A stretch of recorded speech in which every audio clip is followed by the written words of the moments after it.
नमस्कार, मैं हूं सत्यपाल और आप देख रहे हैं CWB हिंदी न्यूज।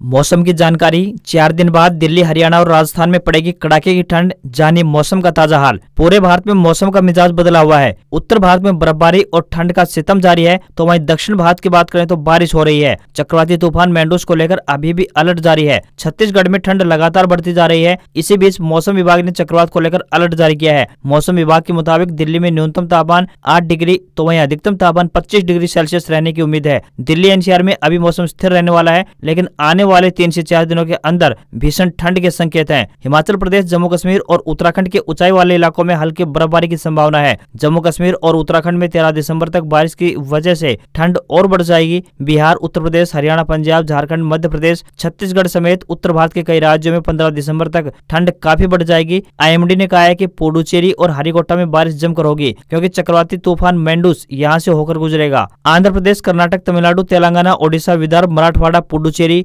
गोवा, हरिकोटा और दक्षिण मध्य महाराष्ट्र के कई इलाकों में बारिश की चेतावनी जारी की गई है।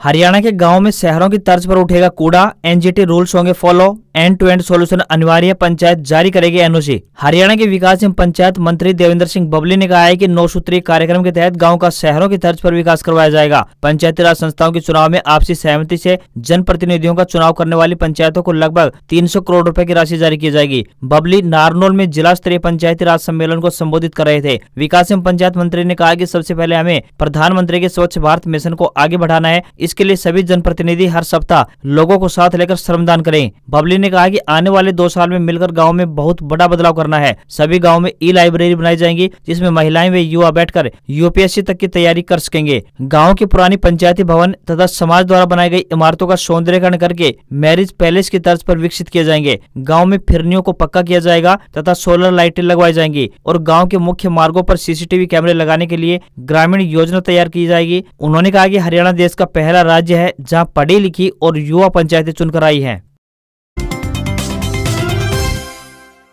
सोनीपत में किसानों की महापंचायत, किसान आंदोलन में जान गंवाने वाले किसानों के परिवारों को किया सम्मानित। गैर राजनीतिक संयुक्त किसान मोर्चा ने रविवार को राजीव गांधी एजुकेशन सिटी परिसर में पंजाब और हरियाणा के किसानों ने एकत्रित होकर किसान आंदोलन के दौरान अपनी जानें गंवाने वाले सभी किसानों को श्रद्धांजलि देकर उन्हें नमन किया गया और किसानों के ऊपर दर्ज किए गए केस को भी वापस लेने की मांग के साथ MSP गारंटी कानून की मांग की। किसान महासभा में पंजाब और हरियाणा के किसान एकत्रित हुए। भारतीय किसान यूनियन पंजाब के अध्यक्ष किसान नेता जगजीत सिंह दलेवाल ने कहा कि सरकार जुमलेबाजी करती है, जो वादे किए जाते हैं उनको पूर्ण नहीं करती है, लेकिन किसान हार मानने वाले नहीं है। महापंचायत में सरकार को चेताया कि अगर सरकार ने उनकी जो मांगे मानी थी उन्हें जल्द से जल्द पूरा नहीं किया गया तो एक बार फिर से किसान आंदोलन को उसी तरह का आगाज दिया जाएगा, जो किसान आंदोलन से भी ज्यादा मजबूत होगा। किसानों ने इस महापंचायत की शुरुआत किसान आंदोलन में जान गंवाने वाले किसानों को श्रद्धांजलि देते हुए की और समाप्ति उनके परिवारों को सम्मानित करते हुए की। परिवार पहचान पत्र, आय में सुधार के लिए CSC सेंटर पर गए शिकायत, कमेटी घर जाकर करेगी इनकम की वेरिफिकेशन। महेंद्रगढ़ जिले के नागरिकों के लिए नए परिवार पहचान पत्र बनाने व उनमें संशोधन के लिए रविवार को दूसरे दिन भी ग्राम व शहर स्तर पर कैंप लगाकर लोगों को सेवाएं दी गई। अब 16, 17 और 18 दिसंबर को फिर से ग्राम तथा शहर स्तर पर यह कैंप लगाए जाएंगे। यह जानकारी देते हुए अतिरिक्त उपायुक्त वैशाली सिंह ने बताया कि नागरिकों को परिवार पहचान पत्र बनवाने व उसमें सुधार करवाने के लिए कैंप लगाए जा रहे हैं। ग्रामीण क्षेत्रों में यह कैंप संबंधित स्कूलों तथा शहरी क्षेत्रों में नगर परिषद व नगर पालिका कार्यालय में लगाए गए। उन्होंने बताया कि अब यह कैंप 16, 17 और 18 दिसंबर को भी ग्राम तथा शहर स्तर पर लगेंगे। उन्होंने स्पष्ट किया कि इसमें आय में किसी भी प्रकार का संशोधन नहीं किया जाएगा, शेष सभी प्रकार के संशोधन किए जाएंगे। उन्होंने कहा कि अगर किसी नागरिक को अपनी आय में संशोधन करवाना है तो वह संबंधित CSC सेंटर पर जाकर पोर्टल के माध्यम से अपनी शिकायत दर्ज करवा सकता है। पोर्टल पर शिकायत दर्ज होने के बाद सरकार की ओर से बनाई गई कमेटी के पास संदेश जाएगा। वह कमेटी फिर से संबंधित गाँव में आवेदनकर्ता के घर जाकर उसकी इनकम की वेरिफिकेशन करेगी। भगवान परशुराम महाकुंभ में मुख्यमंत्री खट्टर के बड़े ऐलान। कांड की नगरी करनाल में भगवान परशुराम महाकुंभ राज्य स्तरीय समारोह में मुख्यमंत्री मनोहर लाल खट्टर ने कई बड़ी घोषणाएं की। मनोहर लाल ने भगवान परशुराम जयंती के अवसर पर राजपत्रित अवकाश की घोषणा की। इसके अलावा उन्होंने कैथल में बनने वाले मेडिकल कॉलेज का नाम भगवान परशुराम के नाम पर रखने की घोषणा की। उन्होंने प्रदेश में पुजारी पुरोहित कल्याण बोर्ड के गठन की घोषणा की ताकि उन्हें एक निश्चित न्यूनतम आय प्राप्त हो सके। उन्होंने गौड़ ब्राह्मण आयुर्वेद कॉलेज में 100 BMS सीटें मंजूर करने की घोषणा की। उन्होंने कहा कि भगवान परशुराम के नाम पर डाक टिकट भी जारी किया जाएगा। इसके लिए केंद्रीय संचार मंत्री श्री अश्विनी वैष्णव को पत्र लिखा जाएगा। मुख्यमंत्री ने धौलीदारों की जमीन के मामले में कहा कि इसके तहत 2 प्रकार की जमीनें धौलीदारों को दान में दी गई है। एक तो निजी जमीनें तथा दूसरी सरकारी पंचायती जमीनें हैं। हरियाणा सरकार ने कानून में संशोधन किया है और लगभग 1700 एकड़ निजी जमीनों को छोड़ दिया गया है और वह जमीन धौलीदारों को मिल गई है। इसके अलावा पंचायती जमीन यदि मकान बनाने या खेती करने के लिए धौलीदार को दी गई थी तो इस जमीन को छोड़ने के लिए भी कानून में प्रावधान किया जाएगा। इसी प्रकार शहर के किसी पार्क में भगवान परशुराम की प्रतिमा भी स्थापित की जाएगी। अलग फैमिली आईडी करवाने के लिए देना होगा सबूत, आय में नहीं किया जाएगा किसी भी प्रकार का संशोधन। प्रदेश सरकार की कल्याणकारी योजनाओं का आम नागरिकों तक जल्द से जल्द लाभ पहुंचाने के लिए परिवार पहचान पत्र के साथ योजनाओं को जोड़ा गया है। परिवार पहचान पत्र एक ऐसा कार्यक्रम है जिसके माध्यम से राज्य के नागरिकों को सरकारी योजनाओं और सेवाओं का जल्द लाभ मिल सकेगा। कैंप 16, 17 और 18 दिसंबर को ग्राम तथा शहर स्तर पर लगाया जाएगा। इसमें आय में किसी प्रकार का संशोधन नहीं किया जाएगा, शेष सभी प्रकार के संशोधन किए जाएंगे। जिन नागरिकों के पास SMS या वॉइस मैसेज आया है वह नागरिक इन कैंपों में अवश्य पहुंचे। इन कैंपों के दौरान अगर किसी परिवार में 20 से अधिक सदस्य हैं तो वे अपना परिवार पहचान पत्र अलग बनवा सकते हैं। इसके अलावा इसमें कम सदस्यों वाले परिवारों का अलग से फैमिली आईडी नहीं बनाया जाएगा। इस कार्य के लिए उन्हें सबूत के तौर पर बिजली का बिल देना होगा तथा उसके बाद उसकी अपील मुख्यालय स्तर पर भेजी जाएगी। मुख्यालय से स्वीकृति मिलने के बाद ही उसका परिवार पहचान पत्र अलग बनेगा। कैंप के दौरान नए परिवार पहचान पत्र बनवाने तथा उसमें सुधार का मौका दिया जाएगा। जो परिवार अभी तक परिवार पहचान पत्र में पंजीकृत नहीं हुए हैं वे इन कैंप में आकर अपने आप को पंजीकृत करवा सकते हैं।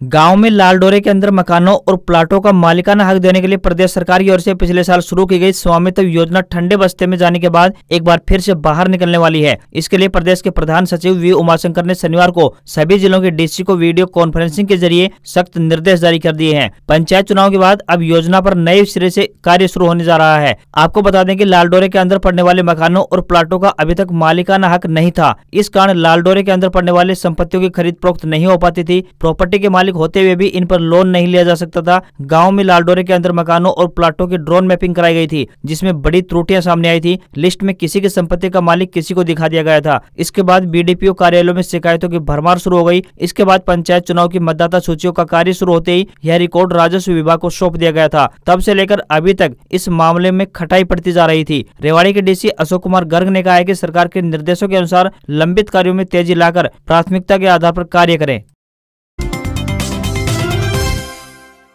हरियाणा में मनोहर लाल की कुर्सी को चुनौती, सीएम के कार्यक्रम में बोले बीजेपी सांसद, प्रदेश का अगला मुख्यमंत्री ब्राह्मण समाज से हो। सीएम मनोहर लाल खट्टर और रोहतक के सांसद अरविंद शर्मा के बीच सियासी सह और मात का खेल अभी भी जारी है। रविवार को करनाल के सेक्टर 12 स्थित हुड्डा ग्राउंड में भगवान परशुराम महाकुंभ राज्य स्तरीय समारोह का आयोजन किया गया। सीएम मनोहर लाल खट्टर इस कार्यक्रम में मुख्य अतिथि रहे। डॉक्टर अरविंद शर्मा ने मंच से संबोधित करते हुए सीएम मनोहर लाल की कुर्सी को चुनौती दे डाली। उन्होंने प्रधानमंत्री नरेंद्र मोदी से मांग की कि मुख्यमंत्री मनोहर लाल के बाद अगला जो मुख्यमंत्री हो वह ब्राह्मण समाज से हो। जिस तरह से देश के प्रधानमंत्री ने एक आदिवासी समाज से आने वाली महिला को देश का राष्ट्रपति बनाया है, उसी तरह हरियाणा में अगला मुख्यमंत्री ब्राह्मण समाज से होना चाहिए। वहीं उन्होंने परशुराम जयंती पर सरकारी छुट्टी की मांग की। कार्यक्रम भले ही गैर राजनीतिक हो लेकिन विशुद्ध रूप से इसके पीछे राजनीति काम कर रही है। दिव्यांग 31 दिसंबर तक बनवा सकते हैं अपना नया प्रमाण पत्र व UDID कार्ड। हरियाणा सरकार ने यूनिक डिसेबिलिटी ID बनवाने की अंतिम तिथि 31 दिसंबर 2022 तक कर दी गई है। जिन दिव्यांग जनों का दिव्यांगता प्रमाण पत्र 3 साल पुराना है उनके लिए नया प्रमाण पत्र बनवाना और यूनिक डिसेबिलिटी ID यानी UDID कार्ड बनवाना अनिवार्य किया गया है। जो दिव्यांग अपनी UDID नहीं बनवा पाए हैं उनके लिए सरकार ने अंतिम तिथि को बढ़ाकर इस वर्ष 31 दिसंबर 2022 तक कर दिया है। इस अंतिम तिथि के बाद जिस दिव्यांग के पास UDID कार्ड नहीं होगा उसे सरकारी योजना को लाभ नहीं मिलेगा। दिव्यांगता प्रमाण पत्र बनवाने के लिए किसी भी दिव्यांगजन को अब सीधे अस्पताल में जाने की आवश्यकता नहीं है। वह वेबसाइट swavlambancode.gov.in पर जाकर डिसेबिलिटी सर्टिफिकेट या फिर UDID बनवाने के लिए आवेदन कर सकता है। उसके बाद सिविल सर्जन कार्यालय से आवेदक को अपॉइंटमेंट दी जाएगी। इस व्यवस्था से दिव्यांगजन को बार बार अस्पताल के चक्कर लगाने से छुटकारा मिलेगा। बकाया बिजली बिलों पर अब सरचार्ज माफी योजना का 31 दिसंबर तक मिलेगा लाभ। सरकार द्वारा बिजली के बकाया बिलों की समस्या के समाधान के लिए सरकार ने सरचार्ज माफी योजना की शुरुआत 1 सितंबर से 30 नवंबर 2022 तक की थी। इस योजना का लाभ शहरी तथा ग्रामीण क्षेत्रों के ऐसे उपभोक्ताओं के लिए था जिनका बिल 31 दिसंबर 2021 तक बकाया था तथा अब तक भी बिल बकाया है। यह योजना कनेक्टेड एवं डिसकनेक्टेड दोनों तरह के उपभोक्ताओं के लिए है। इस स्कीम की उपलब्धियों को देखते हुए सरकार ने इस योजना की अवधि को 31 दिसंबर 2022 तक बढ़ा दिया है। बिजली विभाग द्वारा ऐसे उपभोक्ताओं को इस स्कीम में आते हैं उनसे अनुरोध है कि वह इस योजना में शामिल होकर लाभ ले सकते हैं। योजना के तहत अब तक का पूर्ण सरचार्ज फ्रीज कर दिया जाएगा तथा उन्हें केवल अब तक की मूल राशि का भुगतान करना होगा। उपभोक्ता मूल राशि एक मुश्त या फिर अगले 3 बिलों के साथ भी जमा करवा सकता है। एक मुश्त जमा करवाने पर उपभोक्ता को मूल राशि पर 5% की अतिरिक्त छूट भी दी जाएगी। योजना 31 दिसंबर 2022 तक जारी रहेगी। उपभोक्ताओं से अपील है कि वह इस स्कीम को अपनाकर इसका लाभ उठाएं और प्रदेश की उन्नति में सहयोग प्रदान करें।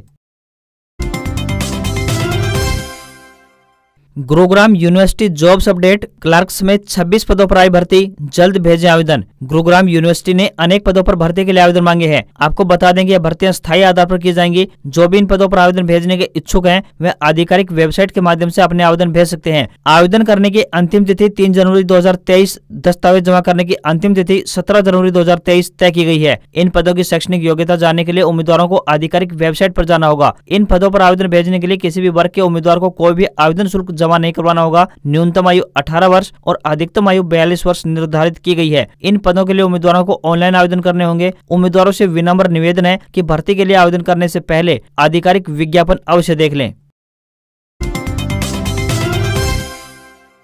हरियाणा में नई साल से हर महीने आएगा बिजली का बिल, जल्द जारी होंगे 4000 ट्यूबवेल कनेक्शन। हरियाणा में बिजली उपभोक्ताओं को नए साल से हर महीने बिजली बिल मिलने शुरू हो जाएंगे। बिजली विभाग ने 2 महीने के बजाय 1 महीने का बिजली बिल भेजने की तैयारी कर ली है। प्रदेश सरकार ने योजना का खाका तैयार कर लिया है, जिसे जल्द ही अमली जामा पहनाया जाएगा। हर महीने बिजली बिल आने से उपभोक्ताओं को न केवल भारी भरकम बिलों से छुटकारा मिलेगा, बल्कि बिलों में गड़बड़ी में गुंजाइश भी कम हो जाएगी। अब बिजली विभाग ने फैसला लिया है कि किसी भी उपभोक्ता का 3 बार खपत से ज्यादा बिल आता है तो उसका बिल नहीं बनाया जाएगा। विभाग के कर्मचारी संबंधित परिसर में जाकर जांच करेंगे कि मीटर में कोई खराबी है या फिर परिसर बंद है। यदि फिर भी किसी उपभोक्ता का बिजली बिल ज्यादा आता है तो बिल बनाने वाले और संबंधित अधिकारी व कर्मचारी के खिलाफ कार्रवाई अमल में लाई जाएगी। प्रदेश भर में कृषि नलकूप कनेक्शन लेने के लिए 29,000 किसानों ने सभी औपचारिकताएं पूरी कर ली हैं, जिसमें से 25,000 किसानों को ट्यूबवेल कनेक्शन जारी किए जा चुके हैं। बाकी 4,000 लंबित कनेक्शन भी जल्द जारी होंगे।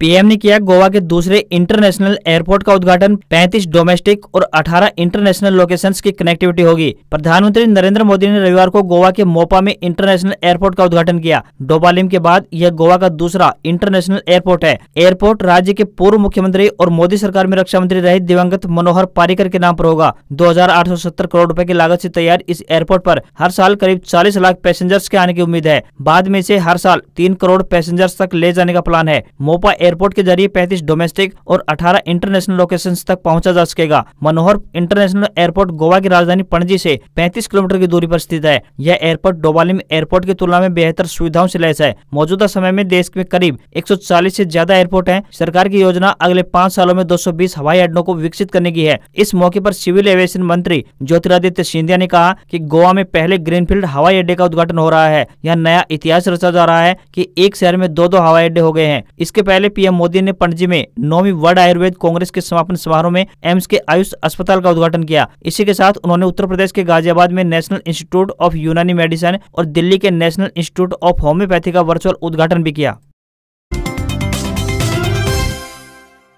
नासा का मून मिशन हुआ पूरा। 14 लाख मील की यात्रा कर लौटा स्पेसक्राफ्ट पैराशूट के सहारे प्रशांत महासागर में गिरा। अमेरिकी स्पेस एजेंसी नासा का आर्टेमिस 1 मून मिशन पूरा हो गया है। रविवार रात 11:10 पर ओरियन स्पेसक्राफ्ट 14 लाख मील की यात्रा कर पृथ्वी पर वापस लौट आया। इसकी लैंडिंग मैक्सिको के ग्वाडालूप द्वीप के पास प्रशांत महासागर में हुई। नासा ने 25 दिन पहले 15 नवंबर को यह मिशन तीसरी कोशिश में लॉन्च किया था। बता दें कि आर्टेमिस 1 मिशन एक टेस्ट फ्लाइट है। नासा आर्टेमिस 2 मिशन में एस्ट्रोनॉट्स को भेजने की तैयारी कर रहा है। ऐसे में धरती पर ओरियन की लैंडिंग पर वैज्ञानिकों की पैनी नजर बनी रही। इसके अलावा स्किप एंट्री नासा की लेटेस्ट टेक्नोलॉजी है। अमेरिका 53 साल के बाद एक बार फिर से आर्टेमिस मिशन के जरिए इंसानों को चांद पर भेजने की तैयारी कर रहा है। यह मिशन 2025 या 2026 में लॉन्च किया जा सकता है। साथ ही पहली बार महिला भी ह्यूमन मून मिशन का हिस्सा बनेंगी। एस्ट्रोनॉट्स चांद के साउथ पोल में मौजूद पानी और बर्फ पर रिसर्च करेंगे।